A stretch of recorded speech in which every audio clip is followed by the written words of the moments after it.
Welcome to your Thriving Heart for Thriving Life Grief Tips. This coming Thursday, third Thursday of November, is Children Grief Awareness Day, and this month's been Children Grief Awareness Month. And with that, I'm going to share a few tips for helping you that might help you have the child in your life if this child is being affected by grief. And the first is to, as much as and as soon as possible, to find an age-appropriate professional help for the child. Children grieve very differently than adults. Different age children has different ability to feel grief or any feeling. The children interpret and feel things differently.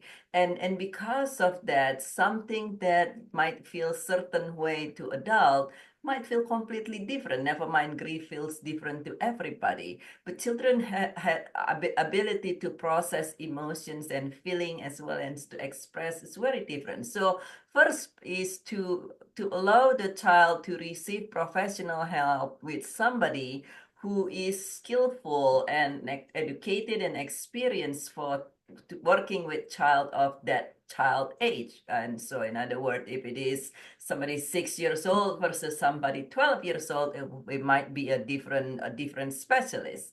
And in the meantime, until the child can receive this support as well as on a day-to-day basis, there are a couple other tips that we can share. And the first one is to be very clear on and be very honest and clear on what happened if the child asks questions. Sometimes we mean well and want to protect children from other child in our life from things that happen. And yes, we do want to be thoughtful and mindful as we share things with them. And at the same time, we do want to also be very simple, be very clear in explaining things as much as you possibly able to, and be honest as well as much as you possibly able to. And sometimes many of my clients find it very helpful to write down first. If you know that the child in your life might ask questions, to write down first so you really have an idea on what is it that you're going to say if the child asks this or that, and not caught in the moment, so to say, and make it difficult for you to put things together right on the spot, particularly if you are also grieving. We know that grief can make us confused, can also cause us to feel overwhelmed. And so being well prepared ahead of time was speaking with the kid can help. And also is to the other thing that we want to do is to acknowledge and validate the feelings. So the kid might say something that does not make sense to you, but we do want to validate instead of saying, you should feel this way and you should feel that way, and so on and so forth.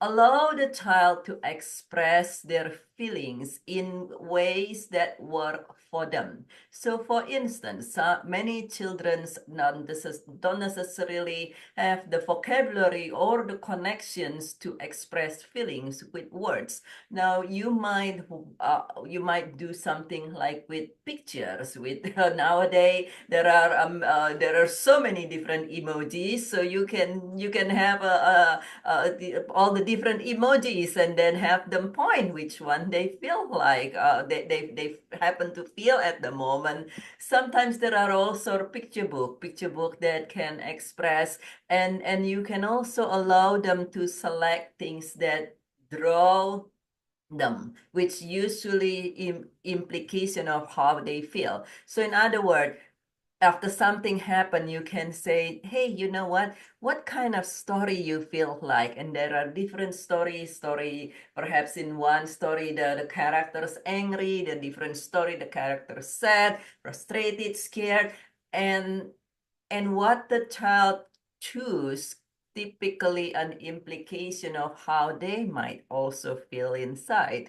And so to allow them to express their feeling in age appropriate manner and to create routine. Everybody, when we're grieving, can benefit from having routine, because when we're grieving, it throws off our nervous system and our sympathetic, parasympathetic system and so forth. And having routine can be very helpful for adults and even more helpful for children. So create routine, create new routine that the child and you able to stick to and feel comfortable doing. And then the other thing is to also be an example, be a model for the child in a way that allow the child to grieve and express their feeling. Sometimes I have people say, I will never cry in front of my child. I will never do all this thing. And I said, okay. And at the same time, you want the child to cry with you. But and what would be an example you giving if you said, I got to tough it up and swallow my tears, and yeah, we want to be thoughtful and mindful, but it is okay. It is okay to be you in front of your child in ways that you can allow them to also be themselves. If they see that you cry, then it will be a permission for them to cry if they want to cry. And so if on the other hand, if they children can be very sensitive, so they can feel you even if you act well, if you act where everything is fine and you act strong, but they can sense that you're not quite together. They will take it in that, oh, they should also stuff in their feelings. And so, and it's not beneficial in them being able to heal and recover and continue on. And so to be an example, and also to allow kids to be kids, so to say, to balance fun and grieving. Sometimes we feel guilty if we have any fun, and but after a loss, after something happened, and sometimes we just really, us personally, really don't want to have any fun because we're so grieving and in so much pain. But we know that children need fun, and it will help them to recover, to heal. If they have moments that can lighten their heart, when they have moments that allow them to laugh, to play, and be kid. And if possible, if it's possible for you to participate with them, because at this time when everybody's grieving, this is if you are also grieving, and if or if you're not grieving, in either case, to participate with them, because having company, having the human connections, having camaraderie is also the other tip that we have, and which is also very important in everyone when they are healing and they are navigating grief.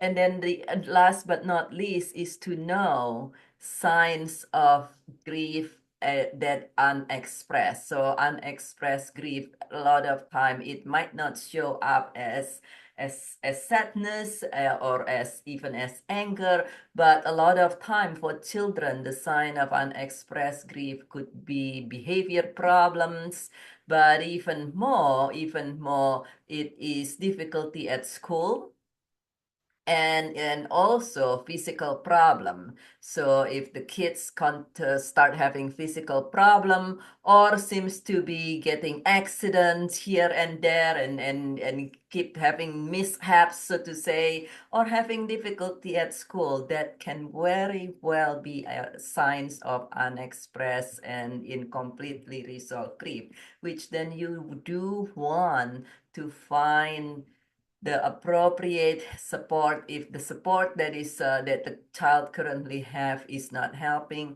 keep going, keep finding something else, somebody else that's able to help, and knowing that there is help. Sometimes we need to do more than one time to or try one person to receive the correct help, but there is help, and there are multiple different way for working with children. in addition to therapy. Well, therapy is really, really good. Many people tell me, oh, their kid kind of close off and don't want to say or do anything in therapy. There are different ways of help. There are multiple different professionals that can help children, and therefore there is hope. Even if this is something that's been very painful, if this is something that's been going on, just know that there are helps, and therefore there is hope. And if you have any questions or any comments, please share it in the comment below. And if you find this video helpful, please subscribe and like the video, as well as feel welcome to share this with anyone whom you want to share this. And if you are going through tough time, going through grief, whether you with or without children, my heart goes out to you, and feel welcome to connect with me directly as well through joyfulrichesbeyondgrief.com, or email me directly, drtan4grief@gmail.com, if there is any questions or you feel you can benefit from more support. And this is Dr. BirgitteTan with Joyful Riches Beyond Grief. I care about you very much, and I look forward to see you again